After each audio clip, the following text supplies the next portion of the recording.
YouTube, how's it going? Welcome back to the channel. Today, guys, there was one comment that was mentioned to me earlier about budget friendly for the Synchro Festival.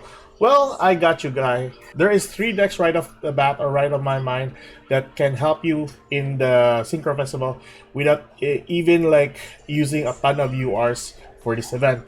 Now, staples are necessary for this event as well, so if you already have the staples like Maxi, Ash Blossom, Imperm, much as well use them. If not, there is some options that you can use for the event. So right off the bat, our first deck that we're going to talk about is, so this is the Giant Ballpark deck that I've used in my previous videos.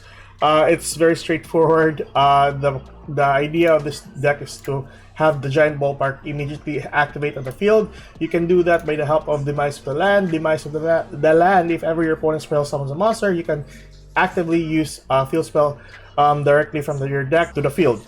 So that's easy enough to use. It's kind of like Metaverse, but it's an SR. But the requirement is kind of weird. So anywho, once you try to deal damage to your opponent, you can send one normal monster to the graveyard and then prompt the effect to spell summon all 3 to the field. So that's easy enough to use. If you want more draw power with your monsters, you can just sacrifice one normal non-effect monster and then draw 2 cards. Shiny Black Sea Squatter is one of the things that you can use to go for to dish out more damage to your opponent's life points. Other than that, you have pop 1 card for Dinosaur or Prankatops. And then Doomdozer is one of the some of the good insect monsters that you can summon to the field just to help out dishing out more damage. Of course, SR cards evenly matched is pretty much useful for this deck since if you're going second, there is you can even wipe the field with this card. Extra deck wise, there are no extra deck monsters that you can use for this deck, since majority of the extra deck monsters that's gonna be relevant for this deck are Exi monsters, which of course we can. If you're just gonna revolve around these monsters as well, it's perfect enough to actually be used. Majority of the cards that you're gonna use here are normal and rare.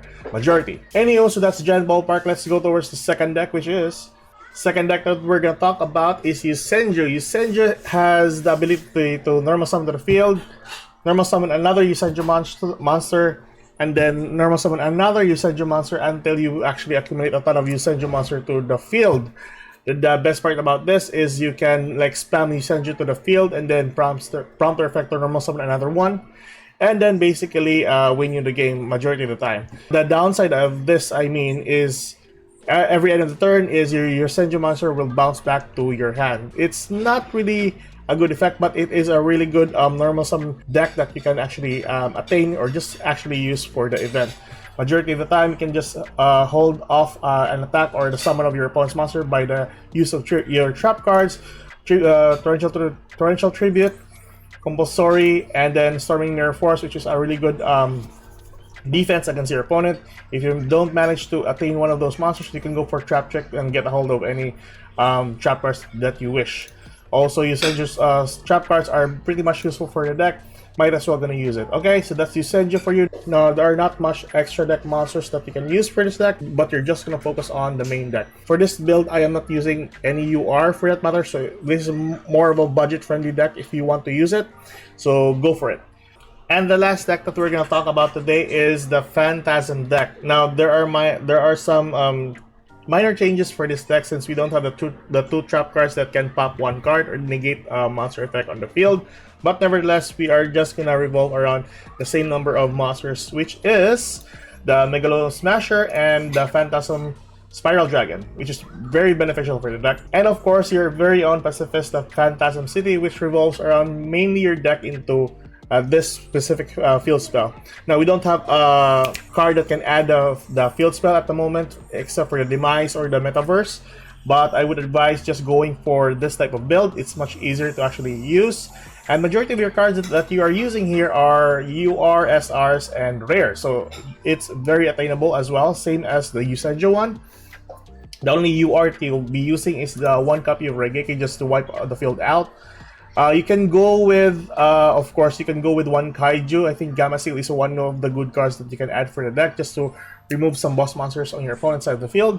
But even so, if you're going first, you have a good starting deck to actually work on.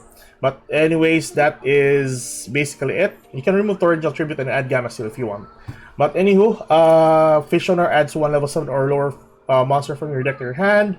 What else? Ice Barrier sends 1 water monster to the graveyard and add 1 water monster from the graveyard to your hand. It's easy enough to use. Of course, it has a field effect as well if your opponent tries to attack you. Of course, you have 1 negate for Electric Jellyfish if ever a face-up Umi is on the field, basically. And of course, the Mega Fortress Whale is a really good addition to this deck. Another UR, I mean, so other than the Regeki. If you're just gonna revolve around one UR for the deck, just I think remove 1 Regeki and 1 Torrential and go for Gamma Seal. Then go for that. Easy enough to actually use a ton of SRs, rares, and normals in your deck. And 1 UR that you can possibly use to, I think this can direct attack. I think this is the one that can direct attack. Yeah, your water monsters can attack directly this turn, so that's good. So that is basically the 3 decks that you can use for the Synchro Festival that are budget friendly. Hope you enjoy this kind of content. Like and subscribe for more contents like this in the near future. And my guy, hope you enjoyed this deck profiles for the 3 decks. Enjoy. Deck profiles are in the description below, by the way. Alright, bye-bye.